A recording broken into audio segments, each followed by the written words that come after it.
Have you ever taken a guess at how many stars there are here in space?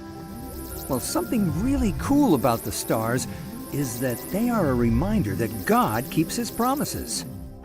You see, a long time ago, our great, maybe even 100 times great-grandfather Abraham was a good man who owned lots of sheep and cattle.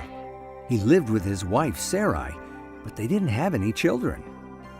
One day, God promised Abraham that He was going to bless him by giving him a new land and a family that he would make great. Abraham believed God and knew that he could trust God's promise. Even though Abraham was 75 years old and the new land was far away, he loaded up every single thing he owned, including his wife and his nephew Lot, and they traveled until they came to the land that God was giving him.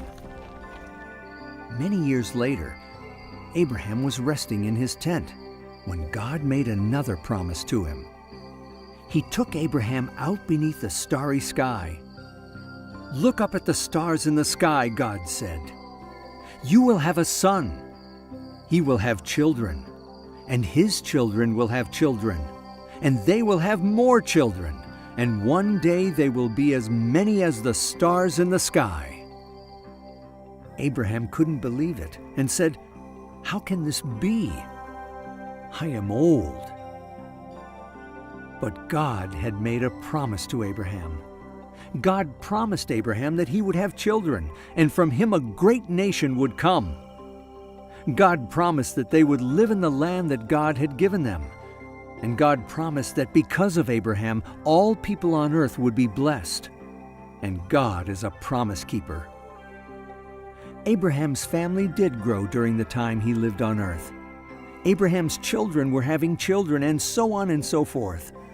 And now here we are years away, and God's promise to Abraham is still true. God's people who descended from Abraham are still alive today. And the stars that we see help us remember that God is a promise keeper. It's out of this world to think that we are still a part of Abraham's big family. The God who made a promise that was true in the past for Abraham is true in the present for us, and will even be true in the future, because God is a promise keeper.